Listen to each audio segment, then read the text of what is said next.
As you continue on your chess journey, it's a great feeling when you start to win more games and notice that you are making stronger moves. If you really want to take your game to the next level, it's essential to start thinking about your opponent's moves and truly understanding their ideas before deciding on your own move. The most obvious idea behind an opponent's move is a check, such as Queen b1, delivering a check to our king. Since our king is under attack, it's easy to react instantly and play King h2. Unfortunately, if we play too quickly, we risk missing the entire story behind our opponent's move. Before responding, try to understand all of the things your opponent's move does. Yes, Black's queen checked White's king, but was that the only purpose of the move? Notice Black's queen was also attacking the unprotected bishop, so Black can play queen takes b5. Black is no longer down a piece and has a good position. Let's take a look at this position again. Now that we understand that Black's queen is attacking both our king and unprotected bishop, known as a double attack, is there a way we can both block the check and protect our bishop? If you found bishop f1, great job!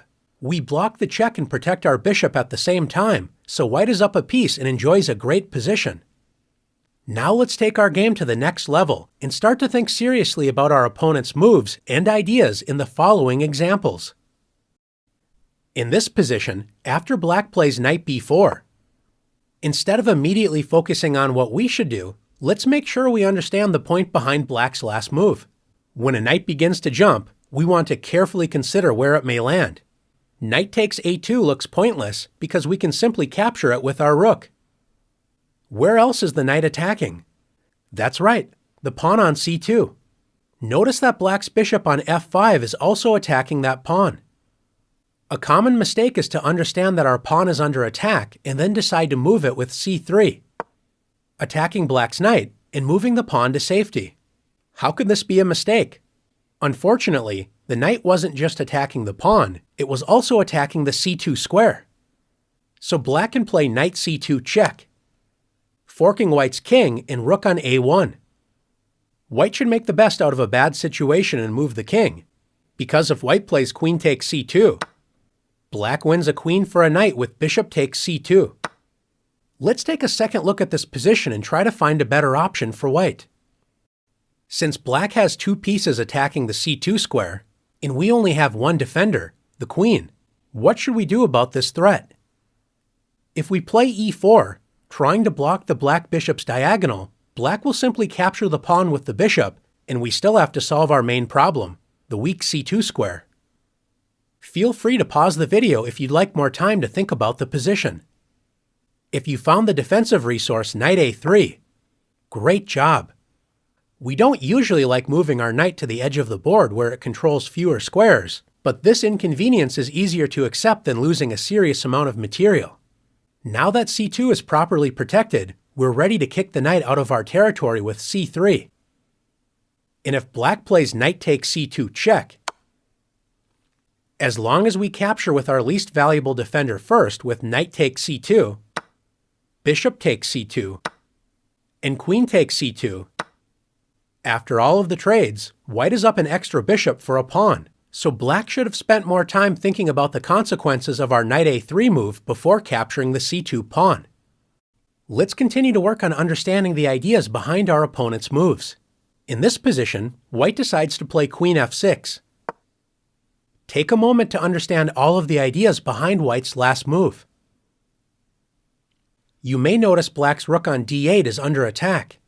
So with that information in mind, Black may play rook e8, moving the rook to safety and adding a second attacker to the e4 pawn.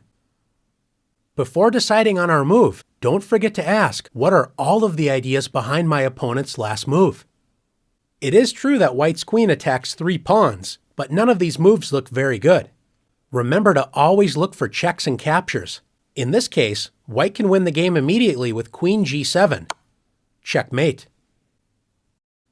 After carefully considering all of the ideas behind our opponent's last move, how can we both prevent checkmate and protect our rook on d8? It might not look possible, but your knight on c5 is ready to come to the rescue. Where can you move your knight to stay in the game? That's right, you can play knight e6. This move prevents checkmate on g7, as the knight would simply capture the queen, and it also protects the rook on d8. Knight e6 isn't the first move that may come to mind, but by taking the time to fully understand the ideas behind your opponent's move, we can find these important resources. Sometimes you can make a threat and it seems like your opponent is completely ignoring you. If white plays rook to f1, we may expect black to play rook f8 to protect the hanging pawn on f7. It may come as a surprise to see black play rook to d8. This move seems to completely ignore our threat of rook takes f7. Of course, sometimes your opponent only focuses on their own moves and misses the purpose behind your moves. If you don't see a point behind your opponent's last move, you need to trust yourself and continue with your plan. If it turns out you overlooked a tactic, you will gain a valuable lesson, but you cannot fear threats that you do not see. It turns out that rook d8, lining up with our king, is a very tricky way to defend the f7 pawn. So white should move the king off of the same file as black's rook with a move such as king c4. After rook takes f7, black has a surprising move which wins white's rook. Take a moment to look for this incredible resource. If you found the powerful move knight e5 check, excellent job. The pawn on d4 cannot capture the knight as it would put our own king in check, which is illegal. And after white moves the king to safety with a move such as king e2, black wins the rook with knight takes f7. Let's take a look at one more example together. Chess is such a beautiful game as there are so many layers to discover. In this position, black plays knight takes b3. What is the point of this move? It looks like black is simply offering a trade of pieces. One way to help improve your game is to ask yourself every time your opponent makes a move, if my opponent had another move, what would they play? We might assume black would simply move the knight to safety and be up a piece. If white doesn't think carefully about this question and simply plays a takes b3, white is in for a rude awakening. When you ask, if my opponent had another move, what would they play? Always look at every single check and capture your opponent can play, because these are the moves that may cost you the game, as in this case, with queen c1. Checkmate. Since black's threat is queen c1 checkmate, you might make a quick decision and play a move like g3, opening up an escape square for your king. Before deciding to not recapture black's knight and accept being down a piece, is there another way to capture black's knight and prevent checkmate? Notice white's queen is on c7, and it could guard the checkmate square if the c2 pawn wasn't in the way. This means we can play c takes b3. So now black cannot play queen c1, as we would simply capture the queen.